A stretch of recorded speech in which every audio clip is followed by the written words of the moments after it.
اب ذرا میں چاہتا ہوں کہ بنی اسرائیل کی تاریخ کا ایک خاکہ ذہن میں جما لیں۔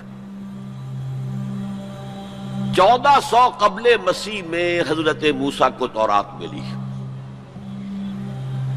تو 1400 قبل مسیح سے بنی اسرائیل ایک امت کی حیثیت سے ان کی تاریخ شروع ہوئی۔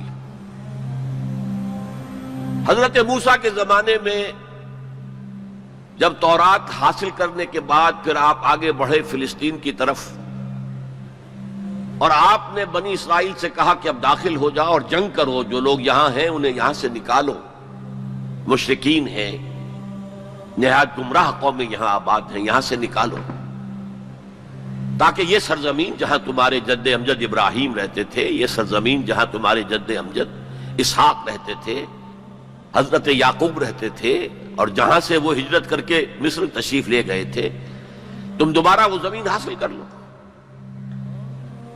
لیکن انہوں نے جنگ سے صاف انکار کر دیا۔ فَاذْهَبْ أَنْتَ وَرَبُّكَ فَقَاتِلَا إِنَّا هَاهُنَا قَاعِدُونَ، اے موسیٰ جاؤ، تم جاؤ، تمہارا رب جائیں، تم جا کے جنگ کرو، وہ تو بڑے قوی الجثہ لوگ ہیں، بڑے خوخار لوگ ہیں، ہم ان سے جنگ کرنے کی پوزیشن میں نہیں ہیں، ہم تو یہاں بیٹھے ہیں۔ حضرت موسیٰ پر اس قدر شدید بیزاری طاری ہوئی، آپ نے اللہ کی جناب میں دعا کی، رب انی لا املک الا نفسی و اخی، پروردگار مجھے تو اختیار ہے تو اپنی جان پر اور اپنے بھائی ہارون کی جان پر۔ اور یہ پوری قوم انکار کیے بیٹھی ہے۔ 6 لاکھ میں سے صرف 2 افراد نکلے تھے، یوشع ابن نون جو بعد میں جانشین ہوئے حضرت موسیٰ کے اور نبی تھے، جوشوا کہتے ہیں بائبل میں انہیں، اور کالب بن یفنہ، یہ دو رسول، 2 ان کے یہ امتی، 4 آدمی، ظاہر بات ہے کہ وہ کیسے جنگ کرتے۔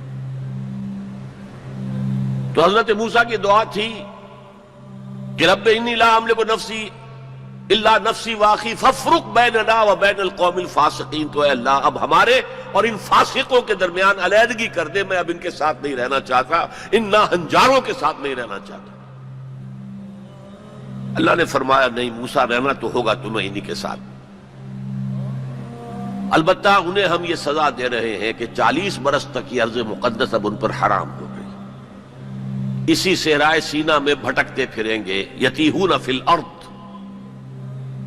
اسی سے اس سینا کے صحرا کو صحرائے تیہ کہا جاتا ہے، یتیہون فی الارض۔ اسی 40 سال کے دوران میں حضرت موسیٰ کا انتقال ہو گیا، حضرت ہارون کا انتقال ہو گیا، بلکہ یوں سمجھیے کہ تقریباً پوری نسل جو مصر سے نکل کر آئی تھی وہ فوت ہو گئی۔ اب ایک نئی نسل پیدا ہوئی صحرا میں، جو غلامی کا داغ اٹھائے ہوئے نہیں تھی، صحرا کی وسعتوں میں پیدا ہوئے۔ جیسے کہ اقبال کہتا ہے، فطرت کے مقاصد کی کرتا ہے نگہبانی، یا بندہ صحرائی یا مرد کوہستانی۔ شہری لوگوں کے اندر تو طرح طرح کی کمزوریاں آ جاتی ہیں، اخلاقی اعتبار سے بھی، بڑے بڑے شہر ان کے اندر جو بھی خرابیاں آتی ہیں وہ سب کو معلوم ہے۔ تو فطرت کے مقاصد کی کرتا ہے نگہبانی، یا بندہ صحرائی یا مرد کوہستانی۔ تو صحرا میں جو نسل پیدا ہوئی اب 40 سالوں میں، اور وہ جوان ہو گئی، اس نے پھر جوشوا یعنی حضرت یوشع ابن نون کی سرکردگی میں جہاد کیا، قتال کیا۔ جیریکو، اریحا اس کا نام تھا، آج کل آپ پڑھتے ہوں گے اخبارات میں، تو اسرائیل میں اور جو فلسطین کے شہروں میں جیریکو ایک مشہور شہر ہے، سب سے پہلے وہ فتح کیا، اس کے بعد پورا فلسطین فتح کر لیا۔ غلطی یہ کی کہ کوئی ایک مرکزی حکومت قائم نہیں کی، 12 قبیلوں نے 12 چھوٹی چھوٹی ریاستیں بنا لی۔ اب 12 ریاستیں ہوں گی تو آپس میں کھٹ پٹ بھی ہوگی، اختلافات بھی ہوں گے۔ جیسے ہمارے دور زوال میں ہندوستان میں جب مغلیہ سلطنت کا جو کنٹرول تھا وہ ڈھیلا پڑ گیا، تو اب ہر جگہ پر راجے ہیں، مہاراجے ہیں، نواب ہیں، لوکل لوگ کھڑے ہو گئے، اور ان پر کوئی کنٹرول اب مرکز کا نہیں رہا۔ پھر وہ آپس میں لڑتے بھی تھے، یہ آپس میں لڑتے بھی تھے، اور جو قریب کے مشرک قبائل تھے ان سے ایک دوسرے کے خلاف مدد بھی لیتے تھے، ان سے شادیاں بھی کی، ان سے خلا ملا بھی رکھا، مشرکانہ اوہام بھی پیدا ہو گئے، غلط رسومات بھی انہوں نے اپنے ان مشرک ہمسایوں سے سیکھ لی۔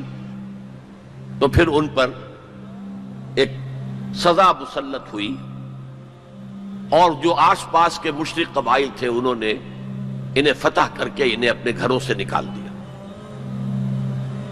300 برس اس کیفیت میں گزرے ہیں۔ اس کے بعد جب ان کا حال یہ ہو گیا کہ اپنے گھروں سے نکال دیے گئے، ان کے بیٹوں کو روک لیا گیا غلام بنانے کے لیے، تو پھر انہوں نے وقت کے نبی سے کہا کہ ہمارے لیے ایک بادشاہ آپ معین کر دیں، سپہ سالار معین کر دیں کہ ہم اس کی قیادت میں قتال کریں۔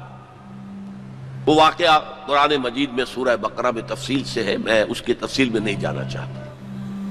بہرحال اس کے نتیجے میں حضرت طالوت، پھر حضرت داؤد، پھر حضرت سلیمان، یہ 100 برس ہے جن میں اس کو کہنا چاہیے کہ ان کا پہلا سنہری دور، جسے میں کہہ رہا ہوں ان کی خلافت راشدہ، یعنی فرق نوٹ کیجئے، ہماری خلافت راشدہ دور نبوت سے متصل ہے، کوئی فصل نہیں ہے اس کے مابین، لیکن ان کی خلافت راشدہ میں 300 برس کا فصل ہے۔ دور نبوت حضرت موسیٰ علیہ السلام کا 300 سے بھی تقریباً 350 برس، وہ بھی شمار کر لیجئے، جو صحرا تیہ میں بھٹکتے ہوئے گزرے۔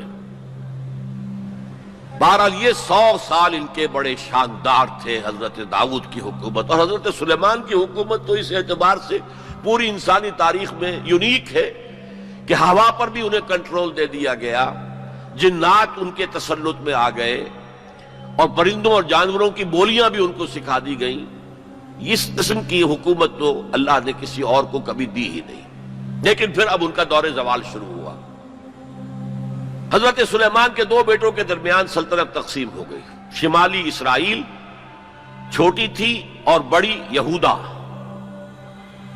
2 حصوں میں تقسیم ہو گئی، اور ان میں سوال آیا اخلاقی، مذہبی، اعتقادی، عملی، دنیا پرستی، دولت پرستی، مشرکانہ اوہام، غلط رسوم۔ اس کے نتیجے میں پھر اللہ کے عذاب کا پہلا کوڑا جو ہے، بڑا کوڑا، وہ پڑا، اور وہ 2 حصوں میں آیا، نوٹ کر لیجئے۔ پہلے اشوریوں نے، سیریا کے رہنے والے اشوریوں نے حملہ کیا اور شمالی سلطنت اسرائیل کو تہس نہس کر دیا، ختم کر دیا۔ یہ ہوا ہے تقریباً 700 قبل مسیح۔ خلافت راشدہ ان کی ہے 1000 قبل مسیح سے لے کے 900 قبل مسیح تک، تو گویا کہ اس کے 200 برس کے بعد سلطنت اسرائیل ختم۔ سلطنت یہودا رہی، لیکن اس میں بھی وہ زوال جاری رہا، تو تقریباً 125 سال کے بعد پھر نیبوکڈنیزر کا جو حملہ آیا ہے، king of Babylonia, the Chaldean emperor, یہ علاقہ کلدانیہ کہلاتا ہے، اور یہی تو حضرت ابراہیم کا مولد ہے، جہاں ان کی ولادت ہوئی ہے، شہر ار، وہ اسی عراق میں ہے۔ عراق کا پرانا نام جو ہے وہ بیبیلونیا ہے، بابل۔ نیبوکڈنیزر نے جو حملہ کیا ہے، 6 لاکھ یہودی اپنی جگہ پر قتل کیے، اور 6 لاکھ کو قیدی بنا کر لے گیا، بھیڑوں بکریوں کی طرح، جیسے ریوڑ ہانک کے لے جائے جاتے ہیں، لے جائے گئے۔ 6 لاکھ بیبیلونیا لے گیا، وہاں انہیں قید کے اندر رکھا۔ یہ ان کا پہلا بہت ہی بڑا جو ہے اللہ کے عذاب کا دور تھا۔ اس میں اس نے یروشلم کی اینٹ سے اینٹ بجا دی، کوئی ایک انسان وہاں زندہ باقی نہیں رہنے دیا، اور حضرت سلیمان کی بنائی ہوئی مسجد کو اس نے مسمار کر دیا، اور اس میں 2 اینٹیں بھی سلامت نہیں رہی۔ قرآن میں جو سورہ بقرہ میں ذکر ہے، او کالذی مر علی قریۃ وہی خاویۃ علی عروشہا، یہ واقعہ حضرت عزیر علیہ السلام کا۔ وہ جب آئے، انہوں نے دیکھا یہ یروشلم کا یہ حال ہو گیا ہے، تو انہوں نے وہ الفاظ کہے، انا یحیی ہذہ اللہ بعد موتہا، یہ شہر جو اس طرح مر گیا، ختم ہو گیا، ایک متنفس زندہ نہیں، 2 اینٹیں سلامت نہیں، اللہ کیسے اس شہر کو دوبارہ آباد کرے گا؟ تو اللہ نے فاماتہ اللہ 100 عام، 100 سال کے لیے موت طاری کر دی۔ وہ واقعہ آپ نے پڑھا ہوگا، میں اس میں اب تفصیل میں نہیں جا سکتا۔ بہرحال اس کے 100 برس کے بعد تقریباً اب تاریخ نے ایک اور کروٹ لی۔ یہ فلسطین کے مشرق میں عراق، عراق کے مشرق میں ایران، ایران میں ایک زبردست شہنشاہ جو ہے وہ سامنے آیا، کیخورس یا سائرس، جسے ذوالقرنین بھی کہتے، دو سینگوں والا، اس لیے کہ اس نے دو ملکوں کو جوڑ کر ایک سلطنت بنائی تھی، پارس اور مادہ، ان دونوں کو جوڑ کر ایک سلطنت بنائی، عظیم ایرانی سلطنت، جس کا 2500 سالہ جشن منایا تھا وہ جو شہنشاہ ایران تھا جو خواب دیکھ رہا تھا اسی اپنے دور کو واپس لانے کا۔ سائرس جو ہے اس نے حملہ کیا بیبیلونیا پر اور ان کی حکومت ختم کی، نبوکڈنیزر کے جو بھی وہاں اس وقت وارث تھے، اور یہودیوں کو اجازت دے دی کہ اب تم جاؤ، جا سکتے ہو، اور جا کر اپنا معبد بھی دوبارہ تعمیر کر سکتے ہو۔ اس نے مدد بھی کی، اس کے جانشینوں نے بھی مدد کی، ساز و سامان بھی جاؤ بناؤ اور اپنی سلطنت میں دوبارہ آباد ہو جاؤ۔ اس وقت حضرت عزیر علیہ السلام کی دعوت توبہ کی بنا، توبہ کرو توبہ کرو توبہ کرو، ریپینٹ ریپینٹ ریپینٹ، اصلاح کرو اپنے اعمال کی، اپنے عقائد کی، اور یہ دعوت مفید ہوئی اور ایک رینائسنس ہو گیا، احیاء ہو گیا بنی اسرائیل کے اندر، مذہبی روحانی اخلاقی اعتبار سے ایک احیاء ہو گیا۔ چنانچہ اللہ تعالیٰ نے اب ان کی مدد کی، ان کو مال بھی دیے، ان کو اولاد بھی دی، ان کی تعداد بھی بہت بڑھ گئی، اور اب پھر 100 سالہ ان کا دور آیا ہے جو بہت عظمت کا ہے۔ ثم رددنا لكم الكرة عليهم وامددناكم باموال وبنين وجعلناكم اكثر نفيرا۔ اس کو کہتے ہیں تاریخ میں مکابی امپائر۔ زمینی رقبے کے اعتبار سے یہ حضرت سلیمان کی سلطنت سے بھی بڑی تھی، اگرچہ میں ذکر کر چکا ہوں حضرت سلیمان کی حکومت کا کچھ اور ہی معاملہ تھا، وہ تو کسی اور کا ہوا ہی نہیں، لیکن زمینی رقبہ مکابی سلطنت کا حضرت سلیمان کی سلطنت سے بھی بڑا تھا۔ لیکن اس کے بعد پھر وہی ہوا، پھر وہی زوال، پھر اسی طریقے سے مشرکانہ اوہام عقائد کے اندر گھس گئے، بدعات رسومات نئی سے نئی، اپنے آس پاس کے اڑوس پڑوس کے لوگوں سے چیزیں سیکھ سیکھ کر اپنے اندر داخل کرنا، دنیا پرستی، شہوت پرستی، پھر ان کے اوپر عذاب کے کوڑے برسے۔ یہ ہے وَإِذَا جَاءَ وَعْدُ الْآخِرَةِ بَعَثْنَا عَلَيْكُمْ عِبَادًا لَنَا أُولِي بَأْسٍ شَدِيدٍ لِيَسُوءُوا وُجُوهَكُمْ وَلِيَدْخُلُوا الْمَسْجِدَ كَمَا دَخَلُوهُ أَوَّلَ مَرَّةٍ۔ یہ مکابی سلطنت کے دور میں وہ ہیکل سلیمانی یا مسجد اقصی حضرت سلیمان کی دوبارہ تعمیر کر دی گئی تھی، اسے وہ کہتے ہیں سیکنڈ ٹیمپل۔ لیکن ان پر اب جو آئے کوڑے وہ یورپ سے آئے، پہلے گریکس آئے، Alexander the great and Seleucus, ان کی حکومت ان پر قائم رہی، انہوں نے روندا پاؤں تلے ان کو۔ پھر رومنز آ گئے، رومنز نے فتح کیا علاقہ، انہوں نے اس طرح کا نظام قائم کیا، براہ راست حکومت اپنی نہیں رکھی جیسے ہمارے ہاں ہوتا تھا انگریز کے دور میں، راجواڑے اور نوابوں کا علاقہ، نواب بیٹھے ہوئے لیکن اوپر ریزیڈنٹ ایک بیٹھا ہوا ہے، اصل پالیسی اس کے ہاتھ میں ہوتی تھی، اصل میں تو انگریز کی حکومت تھی، لیکن دکھاوے کے لیے راجہ مہاراجہ اور نواب تھے۔ اس طرح وہ یہودی حکومت انہوں نے قائم رکھی وہاں، لیکن اصل طاقت اپنے ہاتھ میں رکھی۔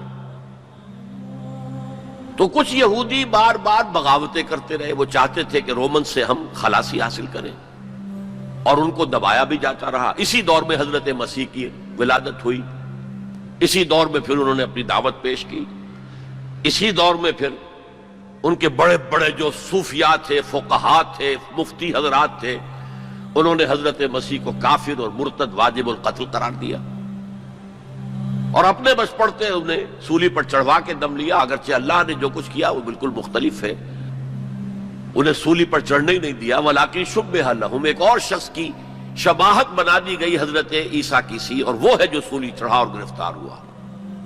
اور انجیل برنباس سے معلوم ہوتا ہے، ہمارے پاس اس کا کوئی سورس نہیں تھی، ہمارے کسی مفسر نے، کسی محدث نے حضور سے بھی نقل نہیں کیا، لہذا ہمیں یہ تو معلوم تھا، یہ تو ہمارا عقیدہ ہے کہ حضرت مسیح سولی نہیں چڑھے، وہ قتل نہیں ہوئے، ما قتلوہ وما صلبوہ ولکن شبہ لہم، لیکن کیسے شبہ کیا، کس کو مشابہ بنایا، کون سولی چڑھا، ہمیں معلوم نہیں تھا۔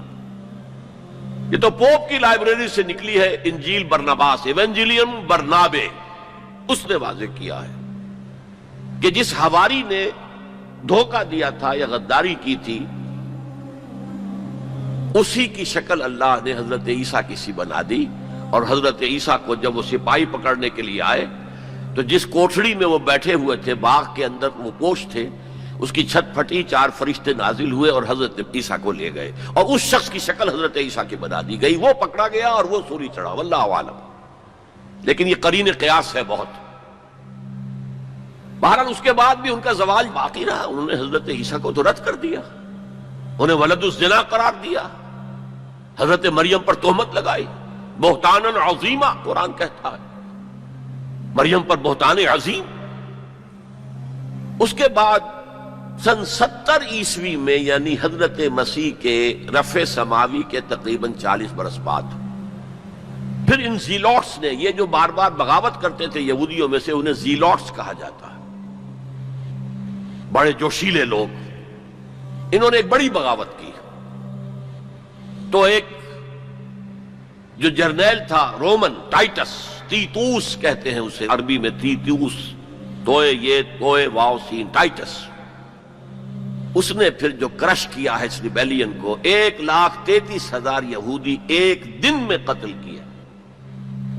Second temple again raze to the ground, کوئی اس کی ایک اینٹ بھی سلامت نہیں رہی، سوائے وہ ایک دیوار اس کی جو ہے باقی رہ گئی ہے، جسے یہ ویلنگ وال کہتے ہیں، اور وہاں جاتے ہیں اور ماتم کرتے ہیں اور روتے ہیں اور تورات پڑھتے ہیں، صرف وہ رہ گیا، باقی کچھ نہیں رہا. اور انہیں حکم دے دیا نکل جاؤ یہاں سے، فلسطین سے دفع ہو جاؤ، جہاں سینگ سمائے چلے جاؤ. یورپ میں چلے گئے، ایشیا کے ممالک میں چلے گئے، افریقہ کے ممالک میں چلے گئے، ایران میں آ گئے، ترکی میں آ گئے وغیرہ. یہاں سے ان کا ڈایاسپورا شروع ہوا کہ یہ اپنے وطن سے باہر نکال دیے گئے. ڈایاسپورا، دور انتشار. یہ دور انتشار ان کا جاری رہا جاری رہا جاری رہا جاری رہا جاری رہا تقریباً 1900 برس تک یا 1850 برس تک. اس کے بعد ان کے اندر زائنسٹ موومنٹ کھڑی ہوئی جو سیکولر تھی، ان کا مذہب سے کوئی تعلق نہیں تھا، بیشتر بینکرز تھے. انہوں نے زائنزم کی تحریک کو منظم کیا. 1897 میں انہوں نے protocols of the world Zionism وہ پاس کیے، اور اس کے بعد انہوں نے لابینگ جو کی ہے برطانیہ کی حکومت سے، تو اس سے بالفور ڈکلریشن لے لیا 1917 میں، جس سے انہیں واپس آ کر فلسطین میں آباد ہونے کا حق مل گیا. اس کے بعد 1948 میں ان کی ریاست امریکہ نے قائم کرا دی، یو این او کے تھرو اسرائیل قائم ہو گئی. 1967 میں اس نے اپنی حدود بڑھا لی، اور جو 1948 میں اسرائیل قائم ہوا تھا اس میں یروشلم کو 2 حصوں میں تقسیم کیا گیا تھا. مشرقی حصہ مسلمانوں کے پاس رہے گا، فلسطینیوں کے پاس، مغربی حصہ جو ہے وہ یہودیوں کے پاس رہے گا. اور مشرقی حصے ہی میں وہ ٹیمپل ماؤنٹ ہے جہاں کبھی ہوتا تھا ان کا معبد، وہ اسے چونکہ ٹیمپل کہتے ہیں اس لیے ٹیمپل ماؤنٹ، وہ پہاڑی جس کے اوپر کے وہ ٹیمپل تھا. اور وہاں مسلمانوں کے دور میں وہاں پر مسجد اقصی بن گئی، اور وہاں پر وہ قبۃ الصخرہ، وہ چٹان جہاں سے حضور کا آسمانی سفر شروع ہوا تھا معراج کا، اس چٹان پر عبد الملک بن مروان جو بنو امیہ کا ایک بڑا خلیفہ تھا، بڑا بادشاہ تھا، اس نے یہ ڈوم بنائی جو آج آپ کو نظر آتی ہے ٹی وی کے اندر، ڈوم آف دی راک. اب جو ان کا پروگرام ہے وہ میں پھر بعد میں عرض کروں گا مستقبل کے حوالے سے، لیکن یہ نوٹ کر لیجئے کہ اسی ڈایاسپورا کے دوران، ڈایاسپورا تو شروع ہو گیا سن 70 عیسوی میں، اس کے پورے 500 برس بعد ولادت ہوئی ہے حضور کی صلی اللہ علیہ وسلم، اور اسی عرصے کے دوران سن 300 عیسوی میں ایمپرر کانسٹنٹائن نے عیسائیت قبول کر لی، اور پورا جو ہے رومن امپائر عیسائی ہو گئی. تو حضور کے زمانے میں یروشلم پر قبضہ تھا عیسائیوں کا، ہیرکلیس ہرقل اس کی حکومت تھی. اور حضرت عمر کے زمانے میں جب فتح ہوا ہے یروشلم تو عیسائیوں نے ہینڈ اوور کیا ہے. وہ بھی ایک لمبی کہانی ہے، کیوں کیا ہے، کیسے کیا ہے، اس وقت میں اس میں نہیں جانا چاہتا. بہرحال یہ خاکہ ذہن میں جمائیے دین کی بات پھیلانا صدقہ جاریہ ہے، ثواب کی نیت سے ویڈیو کو شیئر ضرور کیجیے۔ جزاک اللہ۔